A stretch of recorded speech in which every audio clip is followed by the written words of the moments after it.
Welcome to physics plex YouTube channel. আজ আমরা waves and অসিলেশনের তৃতীয় চ্যাপ্টার ওয়েভস বা তরঙ্গ নিয়ে ডিটেলসে আলোচনা করব। জাস্ট আজকে ইন্ট্রোডাকশন পার্ট হবে, ঠিক আছে? তো প্রথমে আমরা জানব তরঙ্গ কি, হোয়াট ইজ ওয়েভ। দেখো বলছে ওয়েভ হচ্ছে এক ধরনের কি ডিস্টারবেন্স বা আলোড়ন বা আন্দোলন, যেটা এক জায়গা থেকে আরেক জায়গাতে এনার্জি ট্রান্সফার করে, এনার্জি এবং মোমেন্টাম দুটোই ট্রান্সফার করে। কিন্তু যে মিডিয়ামের মধ্য দিয়ে যাচ্ছে সেই মিডিয়ামের যে ম্যাটার, যে কণাগুলো আছে সেগুলো ট্রান্সফার হয় না। তাহলে তরঙ্গ হলো এক ধরনের আন্দোলন বা আলোড়ন, যেটা জড় মাধ্যমের মধ্য দিয়ে অগ্রসর হচ্ছে, কিন্তু মাধ্যমের কণাগুলোর কোনো রকম অগ্রগতি হচ্ছে না। ব্যাপারটা কি দেখো, এই ছবিটা দেখো, তরঙ্গ দেখো সামনের দিকে এগিয়ে যাচ্ছে, কিন্তু এই যে লাল ডটটাকে দেখো, জাস্ট সে নিজের জায়গাতেই উপর নিচে আন্দোলিত হচ্ছে। বা কোনো একটা আলাদা পয়েন্টকে দেখো, সে সেই জায়গায় আছে, খালি একবার উপরে যাচ্ছে একবার নিচে যাচ্ছে। আরেকবার যদি ভিডিওটা প্লে করা হয়, কিভাবে প্লে হবে, দেখো যে কোনো একটা পার্টিকেলকে ধরো, দেখো জাস্ট ওপরে নিচে আন্দোলিত হচ্ছে, কিন্তু তরঙ্গ সামনের দিকে এগিয়ে যাচ্ছে। এবং এই তরঙ্গ কি ট্রান্সপোর্ট করছে এক জায়গা থেকে আরেক জায়গাতে? এনার্জি মানে শক্তি এবং মোমেন্টাম ভরবেগ, ঠিক? ওকে, এবার যদি এই মিডিয়ামের পার্টিকেলগুলো সিম্পল হারমোনিক মোশন করে, মানে এটা হচ্ছে তার মিন পজিশন, উপরে যাচ্ছে আবার মিনে এলো, নিচে এলো আবার মিন পজিশনে এলো, তাহলে এটাকে আমরা বলবো এসএইচএম করছে পার্টিকেল, কিন্তু ওয়েভ এগিয়ে যাচ্ছে সামনের দিকে। তাহলে এই ধরনের ওয়েভকে আমরা বলবো সিম্পল হারমোনিক ওয়েভ, ঠিক? এবার ওয়েভকে আমরা তিনটে ক্যাটাগরিতে ভাগ করছি। দেখো, প্রথম আমরা বলছি মেকানিক্যাল ওয়েভ বা যান্ত্রিক তরঙ্গ। ফার্স্ট, এক নাম্বার মেকানিক্যাল ওয়েভ। দু নম্বর কি ইলেকট্রোম্যাগনেটিক ওয়েভ। তিন নম্বর ম্যাটার ওয়েভ। যান্ত্রিক তরঙ্গ, তড়িৎ চুম্বকীয় তরঙ্গ এবং পদার্থ তরঙ্গ। প্রথমত যান্ত্রিক তরঙ্গ যখনই বিস্তার লাভ করবে তখনই একটা মিডিয়ামের প্রয়োজন হবে, জড় মিডিয়াম। সেটা সলিড, কঠিন, লিকুইড, তরল, গ্যাস হতে পারে, ঠিক? ইলেকট্রোম্যাগনেটিকটা আমরা একটু দেখে নিই। এখানে কি হয়, বেসিক্যালি শূন্য মাধ্যমের মধ্য দিয়ে ওয়েভ প্রোপাগেট করে, যেখানে ইলেকট্রিক ফিল্ড এবং ম্যাগনেটিক ফিল্ড একে অপরের সাথে 90 ডিগ্রি অ্যাঙ্গেল করে অসিলেট করে, আর ওয়েভ তাদের সাথে 90 ডিগ্রি অ্যাঙ্গেল করে এগিয়ে চলে। এটা ক্লাস 12-এ রয়েছে। এটা হচ্ছে ওয়েভের ডাইরেকশন। দেখো লাল দেখানো হয়েছে ইলেকট্রিক ফিল্ড, এইভাবে অসিলেট করছে, যেটা ধরো ওয়াই অ্যাক্সিস বরাবর। বি হচ্ছে ম্যাগনেটিক ফিল্ড, যেটা জেড অ্যাক্সিস বরাবর অসিলেট করছে, আর ওয়েভ এক্স অ্যাক্সিস বরাবর যাচ্ছে। তাহলে এই ধরনের ওয়েভ কিন্তু শূন্যস্থানের মধ্য দিয়ে প্রোপাগেট বা যেতে পারে। তিন নম্বর, এটাও আমরা ক্লাস 12-এ পড়ব, ম্যাটার ওয়েভস বা পদার্থ তরঙ্গ, যেটা ডি ব্রয় হাইপোথিসিস থেকে আমরা পাই। তো কোনো একটা পার্টিকেল, ইলেকট্রনের মতো ক্ষুদ্রাতি ক্ষুদ্র পার্টিকেল, যদি তার যথেষ্ট গতিবেগ থাকে, ভি ভেলোসিটিতে যদি সে মুভ করে, তাহলে তার সাথে একটা ওয়েভ অ্যাসোসিয়েটেড থাকে, এবং সেই ওয়েভের যে ওয়েভলেন্থ হয় ল্যামডা, সেটা হয় এইচ আপন মোমেন্টাম। এইচ হচ্ছে প্ল্যাঙ্ক কনস্ট্যান্ট, পি হচ্ছে মোমেন্টাম পার্টিকেলের, এবং যে ওয়েভটা তৈরি হলো তার ওয়েভলেন্থ এইভাবে আমরা পাই। তো আমাদের আজকে আলোচ্য বিষয় হচ্ছে ফার্স্ট টাইপ, মেকানিক্যাল ওয়েভ। তো এবার মেকানিক্যাল ওয়েভ বা যান্ত্রিক তরঙ্গ, একে আমরা দুটো ভাগে ভাগ করে নিচ্ছি। ট্রান্সভার্স ওয়েভ বা তির্যক ওয়েভ, একটা লঙ্গিটিউডনাল বা অনুদৈর্ঘ্য তরঙ্গ। তো ট্রান্সভার্স ভাইব্রেশন আমরা পড়েছিলাম, ঠিক একই। দেখো এটাকেও যদি ছবির মাধ্যমে, এইটা বেসিক্যালি ট্রান্সভার্সেরই এক্সাম্পল দেওয়া ছিল, আগের যে অ্যানিমেশনটা ছিল। একটা ওয়েভ প্রোপাগেট করছে, ঠিক আছে, কিন্তু ওই যে মিডিয়াম, সেই মিডিয়ামের পার্টিকেলগুলো দেখো যেদিকে ওয়েভ যাচ্ছে তার সাথে 90 ডিগ্রি অ্যাঙ্গেল করে অসিলেট করছে প্রত্যেকটা পার্টিকেল, বোঝা গেছে? তাহলে এই অ্যাঙ্গেলটা 90 ডিগ্রি। অর্থাৎ এই ধরনের ওয়েভে কি হয়, মিডিয়ামের পার্টিকেলগুলো যেদিকে ওয়েভ প্রোপাগেট করছে তার সাথে 90 ডিগ্রি অ্যাঙ্গেল করে অসিলেট করতে থাকে বা ভাইব্রেট করতে থাকে বলতে পারো। এই ধরনের ওয়েভকে আমরা বলবো তির্যক তরঙ্গ। এক্সাম্পল কি, একটা দড়িকে একদিকে যদি বেঁধে তুমি হাতে করে এরকম উপর নিচে করো, এটা ধরো দড়ি, এদিকে তুমি ফিক্স করে দিয়েছো, আর হাতে করে যদি এটাকে তুমি নাড়া উপর নিচে, তাহলে এই ধরনের যে ওয়েভটা তৈরি হয় সেটা হচ্ছে তির্যক তরঙ্গ। বেসিক্যালি জলের উপর যে ঢেউটা, জলে ইঁট ফেললে একটা ঢেউ তৈরি হলো, সেই ঢেউটা দেখবে সামনের দিকে এগিয়ে যাচ্ছে, কিন্তু জলের উপর পাতা থাকলে সেই পাতাটা দেখবে উপর নিচে আপ ডাউন মোশন করছে, সেটা একটা তির্যক তরঙ্গের কিন্তু এক্সাম্পল, ট্রান্সভার্স ওয়েভ। একইভাবে লঙ্গিটিউডনাল বা অনুদৈর্ঘ্য তরঙ্গ কি? এটা হচ্ছে পার্টিকেল যেদিকে, মানে ওয়েভ যেদিকে প্রোপাগেট করবে পার্টিকেলও সেই দিকে অসিলেট করবে। একটা পার্টিকেল ধরো এক্স ডাইরেকশানে টু অ্যান্ড ফ্রো মোশন করছে তার মেন পজিশনের রেসপেক্টে, এবং ওয়েভও সেই বরাবর যদি মুভ করে, মানে ওয়েভের ডাইরেকশানও সেম, মানে এদের মধ্যে অ্যাঙ্গেল কি 0 ডিগ্রি বা প্যারালাল টু ইচ আদার, তখন সেই ধরনের ওয়েভকে আমরা বলবো লঙ্গিটিউডনাল, মানে along the length, longitudinal wave.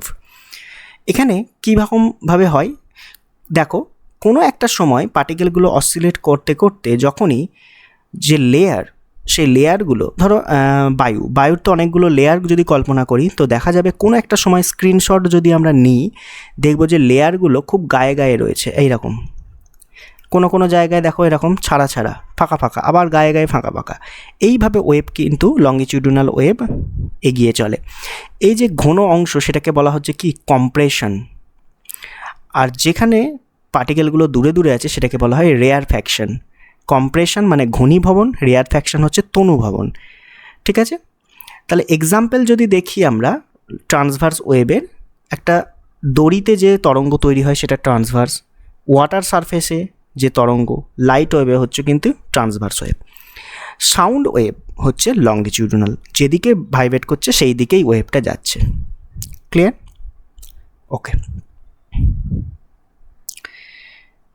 ঠিক আছে, এখানে দেখানো হয়েছে। নেক্সট,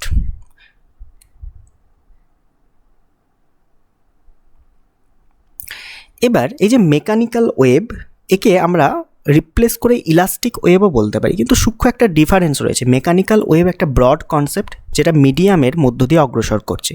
ইলাস্টিক ওয়েভ হচ্ছে তারই একটা পার্ট, যে মিডিয়ামের ইলাস্টিসিটি রয়েছে সেই মিডিয়ামে ইলাস্টিক ওয়েভ যাবে। বুঝলাম? বোঝা গেল? যেমন সংজ্ঞাটা কি বলছে দেখো, কোনো জড় মাধ্যমের কণাগুলি সমষ্টিগতভাবে কম্পনের ফলে যে আন্দোলন মাধ্যমের মধ্য দিয়ে অগ্রসর হয় সেটাই হচ্ছে স্থিতিস্থাপক তরঙ্গ বা ইলাস্টিক ওয়েভ। ওকে, তো এই ইলাস্টিক ওয়েভ কীভাবে অগ্রসর করে? তিনটে মেন কারণ। 1 নম্বর হচ্ছে স্থিতিস্থাপকতা, 2 ইনার্শিয়া বা জাড্য, 3 হচ্ছে কোহেশন বা সংশক্তি বল। কী ব্যাপারটা দেখো, ইলাস্টিসিটিটা বলছি। ধরো একটা এখানে তোমার রয়েছে এয়ারের, মানে বায়ুর একটা লেয়ার রয়েছে, ঠিক আছে? তো বায়ুর লেয়ারকে যখনই তুমি একটা প্রেশার অ্যাপ্লাই করলে তখন এই লেয়ারগুলো একে অপরের গায়ে চলে আসবে, তাই না? গায়ে চলে আসবে। এবার এই একটা সাধারণ ধর্ম থাকে কি, স্থিতিস্থাপকতা, অর্থাৎ এর উপর একটা পীড়নের তৈরি হবে, রেস্টোরিং, যেটা তাকে আবার আগের অবস্থায় ফিরিয়ে আনার চেষ্টা করবে। ওকে, 2 নম্বর হচ্ছে ইনার্শিয়া। এবার এই লেয়ারগুলো তার মেন পজিশনে এসে স্থির থাকতে পারবে না, মানে এসে স্থির হয়ে যাবে না, তার যথেষ্ট কাইনেটিক এনার্জি বা গতিশক্তি থাকার জন্য বা গতিজাড্য থাকার জন্য বলতে পারো, সে কিন্তু আবার বিপরীত প্রান্তে ধরো চলে যাবে, ঠিক? আবার সে এদিকে আসবে, অর্থাৎ এই বরাবর সে একটা টু অ্যান্ড ফ্রো মোশন করবে লেয়ারগুলো, সেটা হচ্ছে ইনার্শিয়ার জন্য হয়। তাহলে দুটো ফ্যাক্টর এখানে রয়েছে, ইলাস্টিসিটি, 2 নম্বর হচ্ছে ইনার্শিয়া, 3 নম্বর হচ্ছে কোহেশন। ধরো বায়ুর পার্টিকেলগুলো একে অপরের সাথে লেগে থাকে, খুব কাছাকাছি থাকে, বায়ু হতে পারে বা কঠিন হতে পারে বা তরল। তো একটা পার্টিকেলে যদি ডিস্টারবেন্স তৈরি হয়, এর সাথে আরেকটা লেগে আছে, এই একে অপরের সাথে যে আকর্ষণ সেটা কি বলা হয়, কোহেশন। তো পরেরটাতে ফোর্সড ভাইব্রেশনের সৃষ্টি হবে, এ কাঁপলে দ্বিতীয়টাতে ফোর্সড ভাইব্রেশনের সৃষ্টি হবে, সেও কাঁপতে শুরু করবে, তারপরেরটাই শুরু হবে, সেও কাঁপবে, এইভাবে একটার পর একটা কাঁপতে থাকবে এবং ওয়েভ এগিয়ে যাবে। তাহলে 3টে ফ্যাক্টর ইলাস্টিক ওয়েভকে, যে ইলাস্টিক ওয়েভ জেনারেট হওয়ার, একটা ইলাস্টিসিটি, মিডিয়ামের ইলাস্টিসিটি প্রপার্টি থাকবে, তার জন্য সে মিন পজিশনে আনার চেষ্টা করবে। ইনার্শিয়া, মিন পজিশনে এসে স্থির থাকতে পারবে না, আবার বিপরীত দিকে চলে যাবে, এইভাবে এটা চলতে থাকবে। আর কোহেশন হচ্ছে এখানে একটা ফোর্সড ভাইব্রেশনের সৃষ্টি হবে পার্শ্ববর্তী কণায়, সেই ফোর্সড ভাইব্রেশন বা পরবশ কম্পনের জন্য ওয়েভ কণা টু কণা এগিয়ে যাবে, কিন্তু কণাগুলো স্থানচ্যুতি হবে না। বোঝা গেল? এরপর আমরা আসছি ইলাস্টিক ওয়েভের কিছু ক্যারেক্টারিস্টিক্স। স্থিতিস্থাপক তরঙ্গ সবসময় প্রবাহিত হতে গেলে একটা মিডিয়ামের প্রয়োজন, শূন্য স্থানে কখনই এটা প্রবাহিত হবে না। 1 নম্বর হচ্ছে মিডিয়াম রিকোয়ারমেন্ট, সেটা হতে পারে সলিড, লিকুইড বা গ্যাস। ভ্যাকুয়াম বা শূন্য স্থানে কিন্তু ক্যান নট প্রোপাগেশন হবে না, করতে পারে না। ওকে। 2 নম্বর গভর্ন বাই ইলাস্টিসিটি। মেন যে ধর্ম সেটা হচ্ছে দুটো, ইলাস্টিসিটি এবং ইনার্শিয়া। এই দুটোর জন্যই ইলাস্টিক ওয়েভ কিন্তু প্রোপাগেট করে। তো এখানে দেখানো হয়েছে একটা পার্টিকেলকে ডিসপ্লেস করা হলো, তার উপর রেস্টোরিং ফোর্স কাজ করবে due to elasticity of the medium. সেই রেস্টোরিং ফোর্স পার্টিকেলকে ইকুইলিব্রিয়ামে আনার চেষ্টা করবে।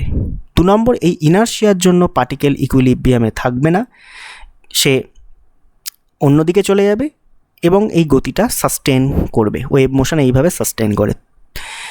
4 নম্বর পয়েন্ট হচ্ছে মাস কোনোভাবে ট্রান্সফার হবে না, ট্রান্সফার হবে এনার্জি এবং মোমেন্টাম। কারণ কি, পার্টিকেলগুলো জাস্ট উপর নিচে এইভাবে আন্দোলিত হচ্ছে। এটা যদি আমরা ট্রান্সভার্স ওয়েভের কথাটা বলি, লঙ্গিটিউডিনালও তাই হয়, জাস্ট নিজের জায়গায় দাঁড়িয়ে আন্দোলিত হচ্ছে, ওয়েভ কিন্তু এগিয়ে চলেছে। ম্যাটার অর্থাৎ পদার্থের যে কণা সেগুলো ট্রান্সফার হচ্ছে না। ক্লিয়ার?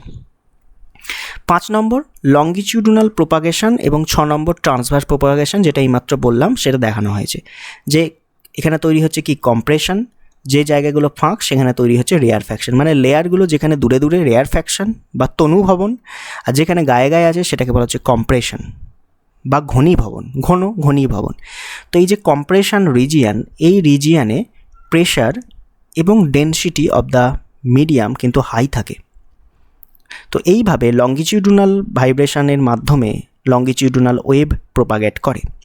ট্রান্সভার্স তোমাকে বললাম যে পার্টিকেল পারপেন্ডিকুলার ডাইরেকশনে প্রোপাগেট করছে। নেক্সট, এই যে ইলাস্টিক ওয়েভ বা স্থিতিস্থাপক তরঙ্গ, সে তো সামনের দিকে নির্দিষ্ট বেগে এগিয়ে চলেছে এবং এই ভেলোসিটি কী বিষয়ের উপর ডিপেন্ড করে, সেটা ডিপেন্ড করে হচ্ছে ইলাস্টিসিটি আর ডেনসিটি অফ দ্য মিডিয়াম। মানে এই যে 2 নম্বর আর 3 নম্বরে ইলাস্টিসিটি আর ইনার্শিয়ার কথা বলা হয়েছে, এদের উপরই ডিপেন্ড করে। তাহলে যত বেশি ইলাস্টিক হবে মেটেরিয়াল, ওয়েভের ভেলোসিটি তত বাড়বে। তো মানে ইলাস্টিসিটি প্রপার্টি যত বেশি, তত রেস্টোরিং ফোর্সের ম্যাগনিটিউড বেশি হবে, তত তাড়াতাড়ি মেন পজিশনে আসার চেষ্টা করবে, তত তাড়াতাড়ি ভাইব্রেট করবে, ওয়েভের ভেলোসিটি বাড়বে। নেক্সট বলা হয়েছে ডেনসিটি নিচে আছে, তাহলে ডেনসিটি যত বাড়বে ওয়েভের বেগ কিন্তু কমবে, ইনভার্স রিলেশন মেনে চলে। নেক্সট 8 কি বলছে, স্পিড ভ্যারিয়েশন বাই ফেজ, অর্থাৎ সলিডের ক্ষেত্রে সলিডে ওয়েভের ভেলোসিটি সব থেকে বেশি, নেক্সট হচ্ছে লিকুইড, নেক্সট হচ্ছে গ্যাস। বোঝা গেছে? কারণ সলিডে পার্টিকেলগুলো গায়ে গায়ে থাকে, ফোর্সড ভাইব্রেশন যেটা ট্রান্সফার হচ্ছে সেটা খুব তাড়াতাড়ি হয়, গ্যাসের ক্ষেত্রে পার্টিকেলের কণাগুলো দূরে দূরে থাকে। 9 নম্বর কি বলছে, এনার্জি অ্যাটিনুয়েশন, মানে কি এনার্জি ডিক্রিজ করছে, তাই না? বাতাসে বাধাজনিত বল আছে, ফ্রিকশান রয়েছে, হিট জেনারেট হচ্ছে কোনোভাবে, তো ডিস্ট্যান্স দূরে গেলে দেখা যাবে যে এনার্জি কমে যাচ্ছে। এছাড়াও 10 নম্বরে পয়েন্টে ওয়েভের যে ধর্ম, যেমন আলোর যে ধর্ম প্রতিফলন, প্রতিসরণ, ডিফ্র্যাকশন, এই যে ঘটনাগুলো ঘটে, ওয়েভেরও তাই সেম ঘটনা ঘটে। নেক্সট, এই ট্রান্সভার্স আর লঙ্গিটিউডিনাল ওয়েভ, ঠিক আছে, তাদের আমরা কিছু কি দেখব, পার্থক্য। তো প্রথমে 1 নম্বর বলছে যে পার্টিকেল ভাইব্রেট করছে perpendicular direction of wave propagation 90 degree angle করে, আর এখানে প্যারালাল। ক্রেস্ট অ্যান্ড ট্রাফ আর ফর্ম, মানে কি ক্রেস্ট মানে এই যে তরঙ্গের একদম সর্বোচ্চ যে বিন্দু, পাহাড়ের চূড়া যেগুলো তৈরি হচ্ছে এগুলোকে বলা হয় কি ক্রেস্ট বা তরঙ্গ শীর্ষ, আর যে নিচের দিকে যে চূড়াটা তৈরি হচ্ছে সেগুলোকে বলা হচ্ছে ট্রাফ বা তরঙ্গ পাত। ক্লিয়ার? তাহলে লঙ্গিটিউডিনাল ওয়েভে তৈরি হয় ক্রেস্টস অ্যান্ড ট্রাফ, কিন্তু এই ট্রান্সভার্সে তৈরি হয়, লঙ্গিটিউডিনাল তৈরি হয় কম্প্রেশন আর রেয়ারফ্যাকশন, ঘনীভবন এবং তনুভবন। তো 3 নম্বর পয়েন্টে 1 নম্বর পয়েন্টের সাথে সেম, তো 90 ডিগ্রি ওয়েভ প্রপাগেশনের সাথে পার্টিকেলের মোশন, এখানে 0 ডিগ্রি, ঠিক আছে।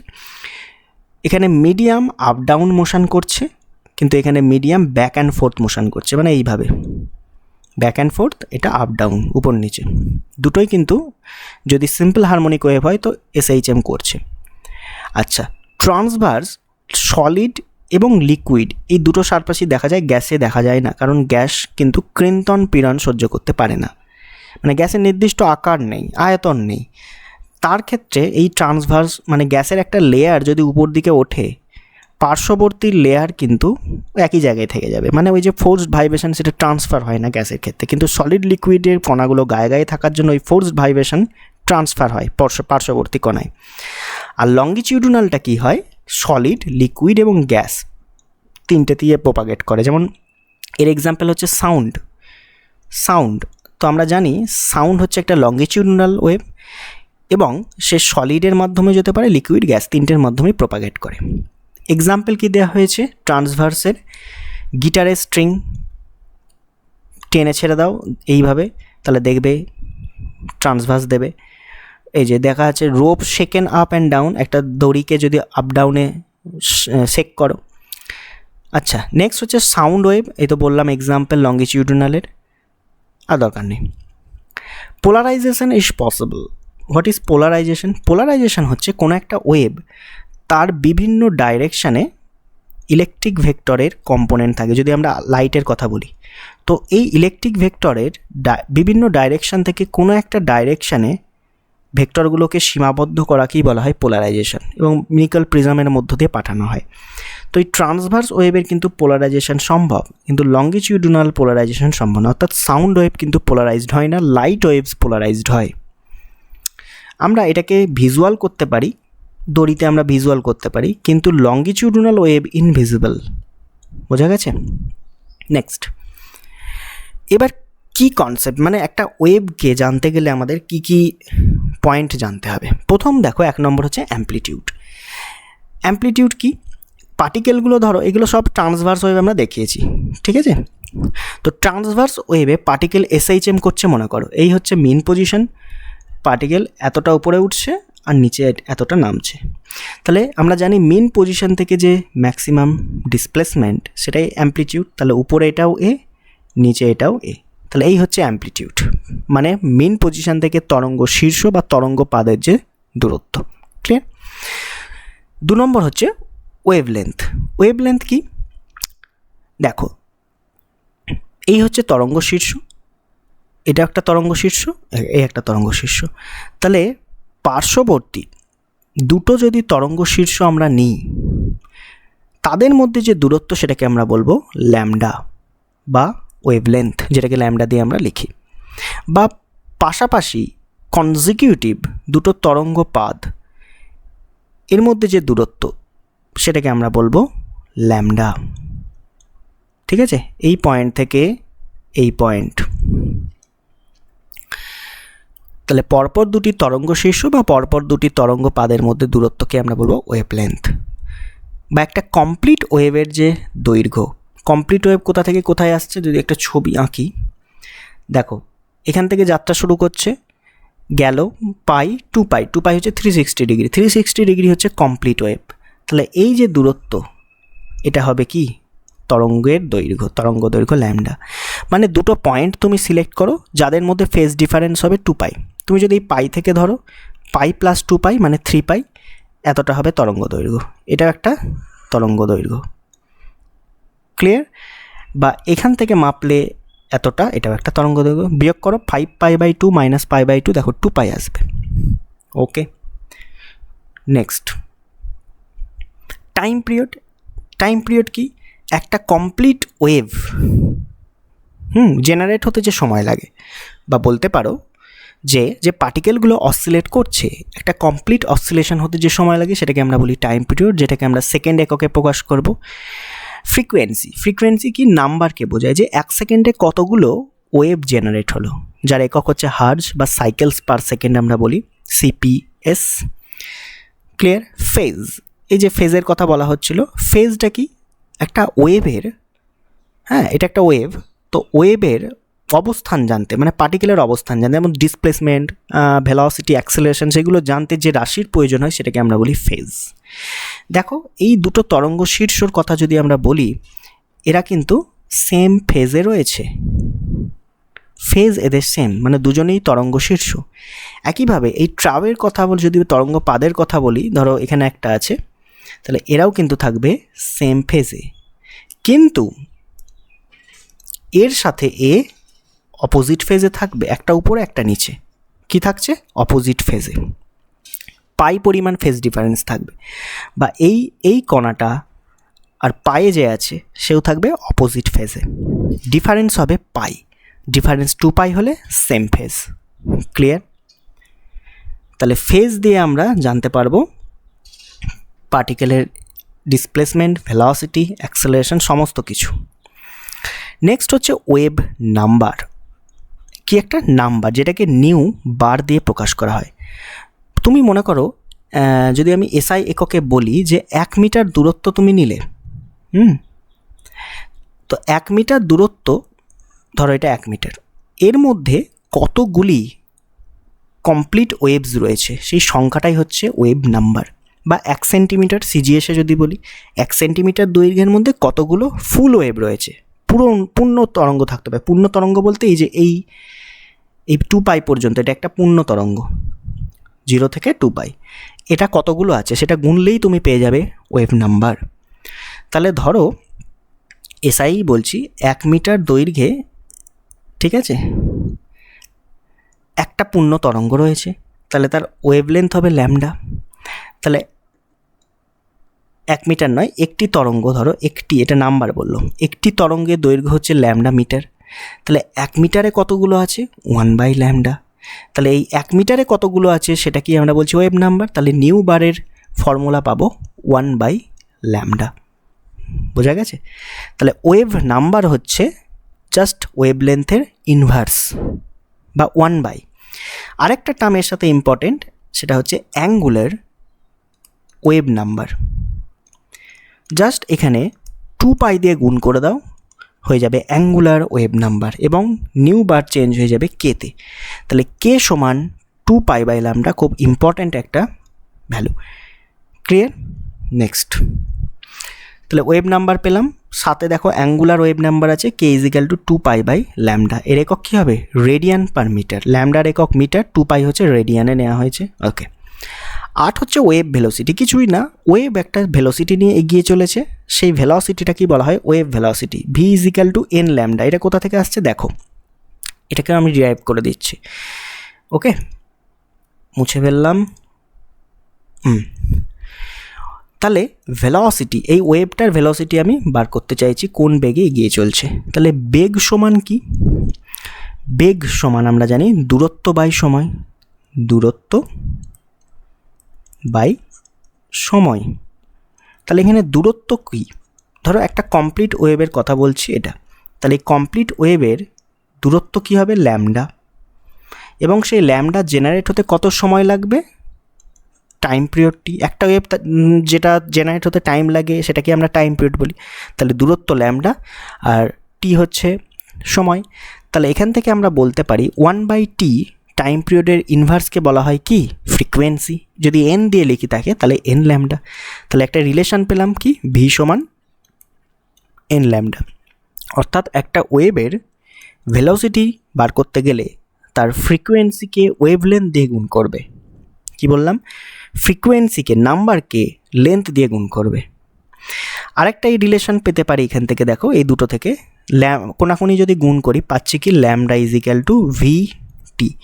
দৈর্ঘ্য সমান বেগ ইন্টু টাইম। এস সমান ভিটি একটা ফর্মুলা ছিল, সেই এসটার জায়গায় ল্যামডা চলে এলো, যেহেতু ল্যামডা একটা দৈর্ঘ্য, সমান ভেলোসিটি ইন্টু টাইম, যেখানে টাইম হচ্ছে কি? Time period. তাহলে দুটো রিলেশন এখান থেকে মনে রাখো, v = n ল্যামডা আর ল্যামডা vt। নেক্সট আসছি 9 নম্বর পয়েন্ট, ওয়েভ ফ্রন্ট। ধরো একটা সোর্স আছে, সেই সোর্স থেকে তরঙ্গ চারিদিকে ছড়িয়ে পড়ছে। তাহলে কোনো একটা সময়ে আরেকটা পেজে যাই, ধরো কোনো একটা সময়, এটা হচ্ছে আমার সোর্স, এখান থেকে মানে স্পিকার মনে করো, সেখান থেকে তরঙ্গ চারিদিকে ছড়িয়ে পড়ছে। তো কোনো একটা সময়ে আমি যদি একটা এইরকম সারফেস টানি, তাহলে এই সারফেসের উপর থাকা প্রত্যেকটা বিন্দু যদি সমদশায় সেম ফেজে থাকে, তাহলে এই সারফেসটাকে বলা হবে কি? ওয়েভ ফ্রন্ট বা তরঙ্গ মুখ। ঠিক আছে, তাহলে ওয়েভ ফ্রন্ট হওয়ার শর্ত কি, ওই সারফেসের উপর থাকা, ওই পাতের উপর বা ওই সারফেসের উপর থাকা প্রত্যেকটা পয়েন্ট সেম ফেজে থাকতে হবে, সেম ফেজে থাকতে হবে, তবে সেই সারফেসটাকে আমরা বলবো ওয়েভ ফ্রন্ট। যে কোনো দিকে হতে পারে, অনেকগুলোও হতে পারে, ঠিক আছে, কিন্তু প্রথম সারফেস আর দ্বিতীয় সারফেসে থাকা পার্টিকেলের যে ফেজ সেটা আলাদা হবে। ওকে, এই ওয়েভ ফ্রন্টের সাথে যদি লম্বভাবে আমরা একটা তীরচিহ্ন আঁকি, সেটাই ওয়েভের ভেলোসিটির ডাইরেকশানকে ডিনোট করবে। তাহলে এটাই হচ্ছে ওয়েভের ভেলোসিটির ডাইরেকশান, যে কোনো সারফেসের সাথে যদি আমরা টানি। এই সারফেসটা প্লেন সারফেসও হতে পারে, তার সাথে লম্বভাবে যদি আমরা টানি একটা রশ্মি, এটাকে বলা হয় রশ্মি বা রে, সেটা ওয়েভের ভেলোসিটির ডাইরেকশানকে ডিনোট করবে। তাহলে আমরা কি কি ফর্মুলা আজকে পেলাম সেটা যদি একটু দেখে নিই। প্রথম আমরা ফর্মুলা পেয়েছি কি, ধরো ফ্রিকোয়েন্সি n সমান হচ্ছে 1/, টাইম পিরিয়ড যার একক হচ্ছে হার্জ বা সাইকেলস পার সেকেন্ড। আর কি পেয়েছি, V velocity of the wave, V is equal to n lambda, এবং এর একক কি, যদি এসআই বলি মিটার পার সেকেন্ড। আর কি পেয়েছি, ল্যামডা ইজ ইকুয়াল টু ভিটি, যার একক হবে মিটার, যেহেতু একটা দৈর্ঘ্য, যেখানে ভি হচ্ছে ভেলোসিটি। আর কি পেলাম, নিউ বার, যেটা হচ্ছে ওয়েভ নাম্বার, যেটা 1/, ল্যামডা, এটা হবে মিটার ইনভার্স। আর কি অ্যাঙ্গুলার ওয়েভ নাম্বার, যেটাকে আমরা বলেছিলাম কে, K is equal to 2π/, lambda. এগুলো সব মুখস্থ রাখবে, যেন বললেই মাথায় মুখে চলে আসে। তাহলে অ্যাঙ্গুলার ওয়েভ নাম্বার সমান 2π/, ল্যামডা, এটার একক হয়ে যাবে রেডিয়ান পার মিটার। তাহলে আজকে যা পড়লাম এই হচ্ছে তার ফর্মুলা, এবং এই সমস্ত ফর্মুলা দিয়ে তোমার এই বেসিক কনসেপ্ট থেকে যা অঙ্ক আসবে সব করে ফেলতে পারবে। বুঝতে পেরেছো? ওকে, নেক্সট লেকচারে, এবং যে দেখো প্রবলেমগুলো আমরা পুরো চ্যাপ্টারটা কমপ্লিট করার পর 100টা এমসিকিউ করবো, যেমন আমরা সিম্পল হারমোনিক মোশনে 100টা এমসিকিউ সলভ করেছিলাম, তাই প্রবলেম আমি এখন করাচ্ছি না, ঠিক আছে। এই সমস্ত ফর্মুলা দিয়ে প্রবলেম কিন্তু থাকবে। আচ্ছা, নেক্সট লেকচারে আমরা প্রোগ্রেসিভ ওয়েভ নিয়ে আলোচনা করবো। হোয়াট ইজ প্রোগ্রেসিভ ওয়েভ, যার বাংলা হচ্ছে চল তরঙ্গ। এই যে ওয়েভগুলো একটা নির্দিষ্ট গতিবেগে মিডিয়ামের মধ্য দিয়ে এগিয়ে চলছে, মানে ভেলোসিটি তার কনস্ট্যান্ট, সে এগিয়ে চলছে, কিন্তু মেটেরিয়ালের মানে মিডিয়ামের যে কণা তারা এগোচ্ছে না, তারা ধরো SHM করছে উপর নিচে। এটা একটা ট্রান্সভার্স ওয়েভের ছবি আঁকলাম। তাহলে কোনো একটা ওয়েভ যদি একটা নির্দিষ্ট গতিবেগে মিডিয়ামের মধ্য দিয়ে এগিয়ে চলে, তাদেরকে আমরা বলবো চল তরঙ্গ। এই চল তরঙ্গের ইকুয়েশন আমরা নেক্সট ক্লাসে ডিরাইভ করব, এবং খুব ইন্টারেস্টিং দেখবে, পার্টিকেলের মোশনও দেখব, ওয়েভের মোশনও দেখব। এই ওয়েভের মোশনকে ফেজ ভেলোসিটিও বলা হয়, ফেজ ভেলোসিটি, ঠিক আছে। তাহলে পার্টিকেল ভেলোসিটি দেখব, ফেজ ভেলোসিটি, গ্রুপ ভেলোসিটি, অনেক কিছু আমরা দেখব, তাদের মধ্যে রিলেশন, ঠিক আছে। তো ধন্যবাদ এই লেকচারটি অ্যাটেন্ড করার জন্য।